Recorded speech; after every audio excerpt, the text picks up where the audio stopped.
माँ बाप के प्यार और उनकी दुआओं के बगैर ज़िंदगी कितनी वीरान होती।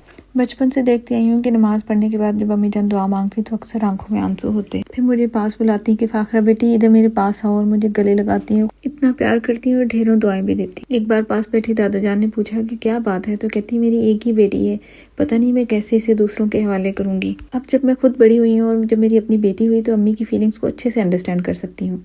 कितना मुश्किल है ना इतने प्यार से पाल पोस के अपनी जान सी प्यारी बेटियों को दूसरों के हवाले कर देना, लेकिन बस यही उसूल है, यही निज़ाम चलता आ रहा है सदियों से। मैं अपनी अम्मी अब्बू के साथ साथ अपनी दादी और नानी माँ की भी बहुत लाडली थी और बहुत टाइम मैंने उनके साथ गुजारा, बहुत कुछ सीखा उनसे। और मैंने हमेशा देखा कि जब भी घर में कोई मेहमान आ जाता है तो सबसे ज़्यादा फिक्र इन बुजुर्गों को होती थी।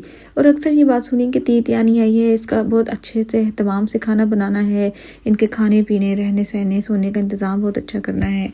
और सब बुजुर्ग यही कहते थे कि बेटियां सबकी सांची होती हैं और इनको कभी भी घर से खाली हाथ नहीं जाने देते। हमारे सोशल सर्कल में एक फैमिली है, इनकी बेटी की रिसेंटली शादी हुई और उनकी शादी की दावत ड्यू थी। प्लस ये लोग उम्रा भी करके आए थे, तो कुछ दिन पहले ही बस हमने इन्हें अपनी तरफ दावत पे बुलाया। और सोहेल साहब जिन्होंने पहले कभी किचन में कदम नहीं रखा, आज एक चीज को लेके इतना ज्यादा कंसर्न थे कि क्या बनाया है, कैसे रखना है, कैसे प्रेजेंट करना है, क्योंकि रहमान भाई और उस्मा भाभी की बेटी और दामाद की पहली दावत थी हमारी तरफ, और वही तीते आने वाली बात। सोहेल हमेशा अपनी फैमिली में सब बहनों और इनके ससुराल को बहुत इज्जत देते हैं और इनके मुताबिक यही वजह है कि उन्हें इतना प्यारा और इज्जत करने वाला ससुराल मिला।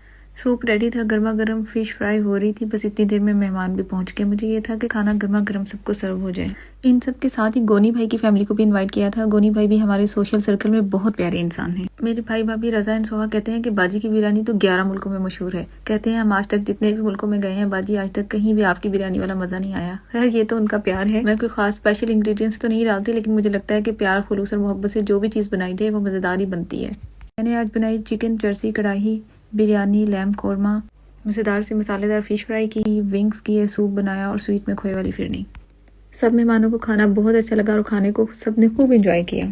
न्यूली मैरिड कपल भी बहुत प्यारा लग रहा था। उनकी शादी पे जब मैं गई थी तो ये दोनों मेहंदी पे भी और रुखसती पे भी इतने प्यारे लग रहे थे कि मेरे दिल से ढेरों दुआएं निकली इन सब के लिए।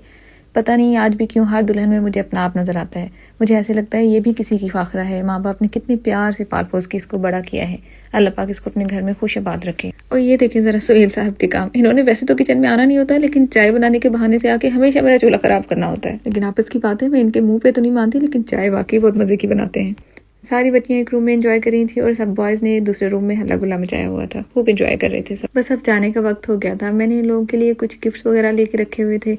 जाहिर है वो ये अपने बुजुर्गों वाली बात के तीत यानी को घर से खाली हाथ तो बिल्कुल नहीं जाने देना। Thank you so much. Thank you.